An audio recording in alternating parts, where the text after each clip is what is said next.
और ये सब बातें करने के बाद हमने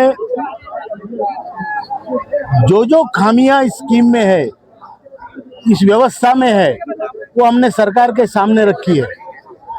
मैं आपको बता दूं, हम लोग मिलके जो लड़ाई कर रहे हैं ये ऐतिहासिक लड़ाई है।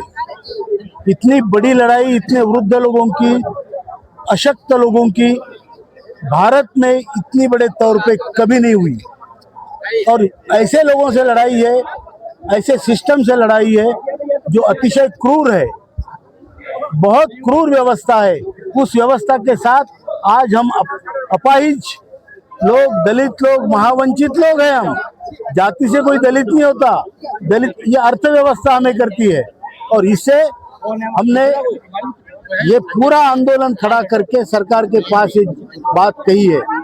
ये सिंपल बात नहीं है। एक बूढ़ा बुजुर्ग आज हाथ छाती ठोक के कहता है कि ये हक मेरा है और मैं लेके रहूंगा। लगातार आप 3 दिन से यहाँ पर जलकर धरना दे रहे थे। अब आपने ये कहा था कि लास्ट में तीसरे दिन को हमारी सरकार अगर मांगे नहीं तो उसके बाद हम कुछ अलग करने वाले। तो जो आपने आगे की रणनीति क्या है?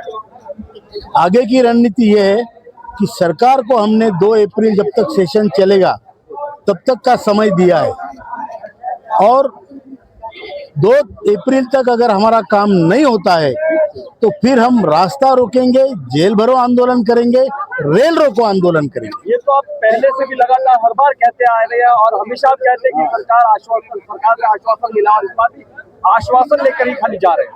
तो क्या करे, कॉलर पकड़े सरकार की कि बूढ़ों को मार दे? अगर मैं आज कहूँ आत्महत्या कर दो तो 1000 लोग करेंगे, बराबर है? ये नहीं कर सकते। जिम्मेदार है हम नेतागिरी चमकाने के लिए नहीं है, हम इनकी सेवा करने के लिए है। अभी सरकार का कोई आश्वासन आया है? 5 तारीख को श्रम मंत्री ने हमें बुलाया, इस 5 तारीख को, और श्रम मंत्री ने बुला के ये कहा है कि आपका काम आखिरी छोर में है, मैं आपका प्रस्ताव कैबिनेट में रख रहा हूं। That is the last step. अगर उनमें अब उन्होंने कितना सच कितना झूठ ऐसा तो हम नहीं कह सकते। हमारे पास कोई ऐसा रिटर्न भी दिया उन्होंने। पिछली बार 17 अक्टूबर को उन्होंने रिटर्न दिया है कि आपके काम में हम लगे कर रहे हैं। एक एक स्टेप आगे बढ़ता है। आप बोलेंगे अब भी चाहिए, नहीं होता है, नहीं होता है। ये सिस्टम है, इसका जड़त्व तो आप जानो। आपको मुट्ठी भर अंग्रेजों को भगाने में सदियों लगे, 100 साल लगा सकता है। शांति। मुट्ठी भर अंग्रेजों को भगाने में आपको सदियों लगे। और ये जो लोग हैं, ये बूढ़े लोग हैं, इनको मैं वोट नहीं मांग रहा हूँ, इनको पैसे नहीं मांग रहा हूँ। ये हम सब लोग मिलकर इनको सिर्फ हिम्मत और साथ मांग रहा हूँ। और ये सब लेके हम सरकार के दरबार में गए हैं, सरकार को झंझोर के रख दिया है। आपने कहा कि समय लगता है, जो जिस उम्र के पड़ाव पर ये लोग हैं, जिस अवस्था में ये लोग हैं, कब तक आखिर इन्हें संघर्ष करना पड़ेगा? मैं तो चाहता हूं कि आज ये संघर्ष खत्म हो। दूसरी बात, मैं आपने बिल्कुल सही मुद्दा कहा है। रोजाना EPS 95 के पेंशनरों में से 200 लोग रोजाना मरते हैं। ये सरकार को बताया हमने, लेकिन आप मुझे बताओ, मांगने वाला दे नहीं सकता, मांगने वाला सिर्फ मांग सकता है। अब उसके तरीके क्या है डेमोक्रेसी में? एक तो आंदोलन करो, जो हमारे रिप्रेजेंटेटिव वहां पे MPs उनको पकड़ो। भारत के सभी पक्षों के सभी MPs का समर्थन पत्र हमारे पास है, तकरीबन 300 MP के समर्थन पत्र है। अब ये क्या है, ये गंदगी जो है, ये पहले मजदूर संगठनों ने कुछ नहीं किया, इसलिए बूढ़े लोगों को इस बुढ़ापे में ये करना पड़ रहा है। आप देखो, इंटक है, BMS है, बड़े बड़े संगठन है, HMS है, उन्होंने क्यों मुद्दे नहीं उठाए? पहले कम्युनिस्ट है, किसी ने नहीं उठाए। इसलिए हमने सामाजिक संगठन बनाकर ये मुद्दा उठाया है। चलिए, आज तीसरा दिन है, आज आप वापस जा रहे हैं, लेकिन जाते जाते सरकार को क्या चेताना चाहेंगे, क्या कहना चाहेंगे? हम सरकार को पहली बात तो हाथ जोड़ के गुहार लगाते हैं कि 2 अप्रैल तक काम करो, वरना इतना हमारे पास बहुत बड़ा शस्त्र है करुणा का। करुणा बहुत बड़ा शस्त्र होता है, और वो शस्त्र ऐसा है कि अगर हम आत्महत्या कर ले तो फिर सरकार क्या करेगी? उनकी साख बिगड़ेगी। ऐसा मत समझना हम कमजोर है, लेकिन हम संयम रख रहे हैं, धीरज रख रहे हैं और विश्वास रख रहे हैं। जो बोल रहे हैं मंत्री हो, प्रधानमंत्री, उनके ऊपर हमारा विश्वास रख रहे हैं। अगर वो विश्वास उन्होंने तोड़ दिया तो फिर भयंकर होगा। जो कुछ वृद्ध व्यक्ति है जो आपके साथ है, जो आपके समर्थन में है और अभी तक इस जंग में डटे हुए हैं, जबकि स्वास्थ्य उनका साथ नहीं देता, ऐसे लोगों को क्या कहना चाहिए? ऐसे लोगों को मैं ये कहना चाहूंगा कि संघर्षी जीवन है। जो खुद का स्वभाव होता है, ये जो लोग आए सब संघर्ष के साथी है और ये करना चाहते हैं कुछ समाज के लिए। अपने लिए तो करेंगे लेकिन समाज के लिए भी होगा, और इसलिए इनको कहना चाहता हूँ, हिम्मत मत हारना और संघर्ष मत छोड़ना। संघर्ष छोड़ने वाला आदमी बीमार पड़ता है। ये हमारे देखिए श्री राम सिंह जी, इतनी उम्र है, संघर्ष छोड़ा नहीं है, झंडा लेके चलते हैं दिन रात। तो ऐसे कई लोग हैं जिनको संघर्ष की वजह से वो तंदुरुस्त भी है।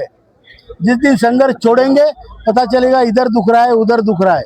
तो इसलिए संघर्ष करना हमारा कर्तव्य है और वो अच्छे काम के लिए कर रहे हैं। हम संघर्ष इसलिए नहीं कर रहे हैं कि हमें कुछ मिले, हम संघर्ष इसलिए कर रहे हैं कि समाज में सुधार हो, व्यवस्था में सुधार हो, और यही हमारा कर्तव्य है। मैं गीता का एक श्लोक इसमें कोट करना चाहूंगा, स्वधर्मे निधनम श्रेय परधर्म भयावह। जो हमारा धर्म कर्तव्य निष्ठा है, जो हमारा कर्तव्य पथ है, उसको धर्म बोलते हैं, उसमें श्रेय है। किसी की सुनी सुनाई पे चलेंगे तो फिर नहीं होगा।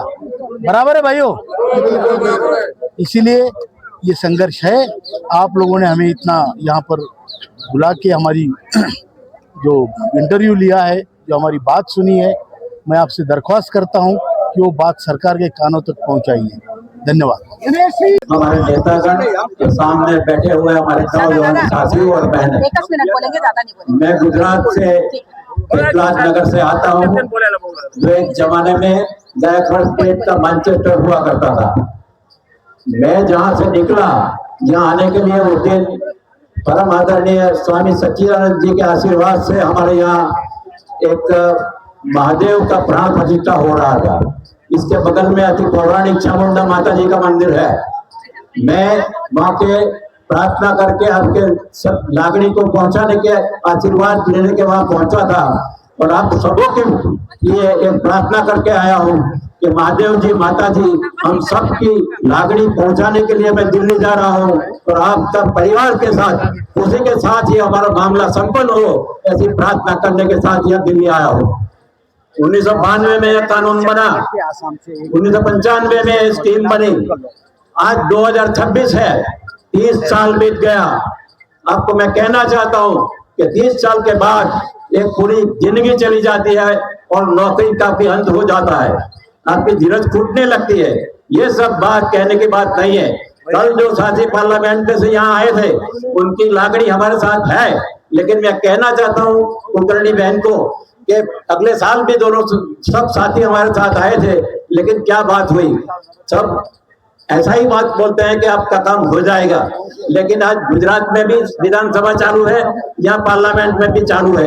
कल की बात मैं गुजरात की आपको बताऊं कि गुजरात में विधानसभा में कल ऐसा हुआ, 2 जिले में, एक सूरत में और राजकोट में 11,000 करोड़ जो बिजली का बिल था वो मालिकों का माफ किया गया। तो हमारा मजदूर का क्या है? मजदूर तो कोई माफ करने वाला आदमी नहीं, हमारे तो राशि जमा है, उसके हम मांग करते हैं। तो सवाल यह है कि एक ही बात है, वेद और पुराण में ऐसा लिखा गया है सर, हम प्रार्थना करते हैं तो वेद कहता है कि सत्यम बदल, सत्य की पथ पर रहो, सत्य हमारे साथ है और सत्य के साथ हमारी मांग है। और पुराण ऐसा कहता है कि वो मित्र जैसा है, तो मित्र में हमारा साथियों पार्लियामेंट में है, विधायक की लागणी हमारी साथ में है, तो हमारा सहयोग रहेगा, फिर लागणी हमारी साथ रहेगी, हमारे परिवार साथ में अगर रहेंगे तो कमांडर साहब मैं आपको आश्वस्त करता हूँ, यह मांग हमारी सुननी पड़ेगी, तो उसका परिणाम होना चाहिए और सबकी लागणी और परिवार के साथ ये होगा, ऐसी परमेश्वर के साथ मेरी प्रार्थना है। धन्यवाद।